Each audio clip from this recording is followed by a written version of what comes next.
Okay, my name is Weir, formerly known as the Wizard of my fighting days. This is Throwback Mondays, okay? I hope you've enjoyed this. It's been going on for about 3 months, okay? I've had very good feedback. It's nice to see or to show people the sort of things you have to go through to get to world-class level.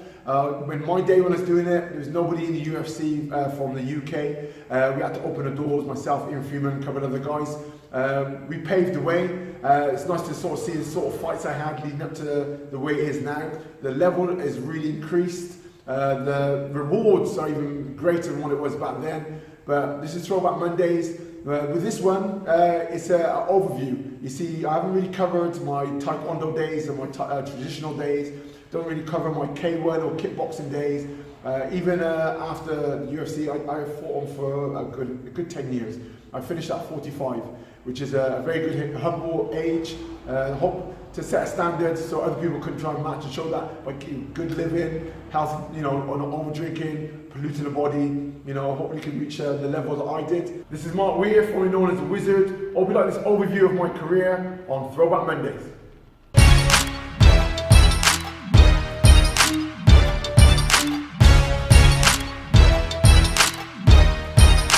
My name is Mark Weir. I'm from Gloucester.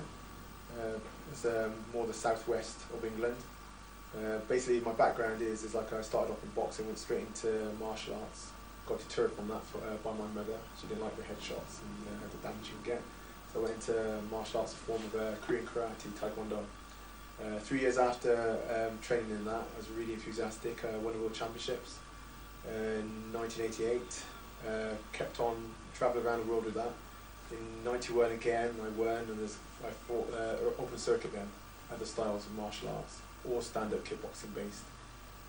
About the mid-90s, started to fight full contact as well, and anything I can fight in.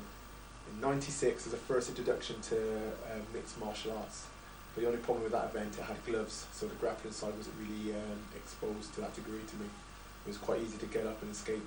I went further into it because I felt the need to basically develop myself and test myself. And I found other events which actually did fingerless, where you actually could show the grappling side and see if I could really survive. The explosion over here happened more or less in about 98, 99, where there's events you can get probably quite regular, monthly and that. And I furthered myself in that area, leaving all the traditional side behind me. Having a traditional background basically showed everybody that I wasn't a thug, I wasn't going in there for the violence. It's basically a test of self-development and as a martial artist to see what techniques really work for modern day warriors, you call it.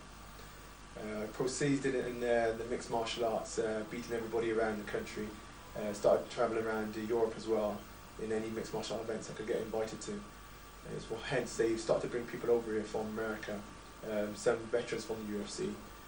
So it basically tested my skills. I believe was more or less touching world class, whether they were world class or not.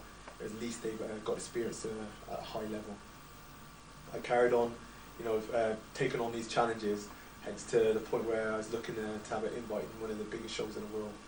Hence, again, at the end of last year, UFC invited me over, which I had to decline due to a shoulder injury I received in the fight. I didn't realise the injury until after the competition, and they put it off until today, this time, now when I come over in July. Wow. Cool. Alright. How many years have you been training altogether then? Years, it's got to be at least about 16 or so. World class, I started in 88 until now. So it's like, I've been doing martial arts for quite a long time. Competitive world class level, but again, this is the best. This is everything goes, so it's like, it's like this is where it really counts now. It's like, I've been at different classes, now this is mixed martial arts, it's ultimate fighting as they say it is.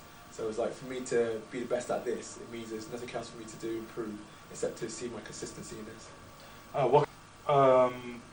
What kind of fighter are you? What kind of skills do you bring to the cage? I know I'm very known for my speed. I notice I'm very, very fast compared to the average person. Power-wise, I don't seem to dwell on that, even though I see, a lot of people do notice that I'm quite powerful. I seem very light for my height and my size, really, but that's because I'm so enthusiastic in endurance and speed. I just work at a high level constantly trying to bring myself further and further down the line, seeing how far I can go. I'm always borderline in injury when it comes to like workouts and stuff. I've got someone who's a sports therapist is always telling me to take it easy here, take it easy there. and make sure I rest every once in a while. I'm really enthusiastic in training. So this is what I've been doing for the last nearly 2 years now. I don't obviously what's happening now. There's a lot of people more enthusiastic into the game. They're asking me to help them, go down that road of success as well. I'm trying to use myself as a guide. There's not that many caliber people over here. Really, to me, I believe really knows what they're doing. They just take a lot of the basic traditional bases and they mix it. They're doing kickboxing, they're doing ground jiu-jitsu or judo, and they're putting the two together. It doesn't really work, really, because you're still keeping everything dissected. What you've got to try and do is blend, so you've got a full flow from the standing to takedowns to the ground, so everything's flowing straight through. You're not just, there's no pause, it's just a constant flow. So there's not such thing as style. Very strong at taking down, you could be even stronger than me if you keep going down that road. Stand up, kick in, knees. If you're on the ground again, you could be good on the submission side, striking on the ground even. So I said to find your own strengths and be confident to go down that road. Just because I don't further myself down that road doesn't mean that they can't. What do you know about your opponent, Eugene Jackson? And how do you feel about fighting Eugene? Well, I'm always confident. I wouldn't go in a fight unless I was confident. I'm a very confident person anyway, on the whole. I know he's very strong. He seems to land and take people out. If he does land square out, he normally take him out with a punch. If he does get you on a chokehold, he seems to take him out again. Very strong from unorthodox positions for forearm chokes. He just seems very upper body based. To me, I think I got the reach over him, speed. Like I said, I've been around for a few years, and I seem to be self-creative. So if I get myself in any situation, my creativity normally gets me out of it. Plus, I got the adrenaline rush to give me that extra strength. What kind of a game plan do you have? I really don't want a game plan. Obviously, I ain't going to see if my chin can take his punches or nothing stupid like that. I'd be outright stupid. I'm just going to see if I can outspeed him, out-time him, out-maneuver him, beat him on stand-up. That's my favourite. That's my foundation. See what my stand-up game's like. If we get into the clinch, I just see what happens in the clinch. We get to the floor, see what goes there. Basically, it's like I'm just all-round confident. I've met people, even the ground specialists, and I seem to even be able to do some of them on the ground. So I basically, feel if I feel there's a certain danger in a certain area, I'll back off and move in another direction. Do you feel fear leading up to the fight, or nervousness or anxiety? Yeah, I always feel fear and nerves, not in the sense of direct, because what could happen, I could lose in that. It's more that making sure I don't get overconfident, making sure I don't lose the focus, especially with all this publicity and stuff like that. Because I've got a lot of experience. I've been in it for years, and main thing, a lot of people, they give you, some people can pass on the confidence to you by telling you a lot of stuff. So it can be negative in a way. You always got to keep your feet on the ground and focused on what you're going to do. Each one's, like I say, it's like a job. You know what your duty is, and unless you perform 100%, you might not come out on top.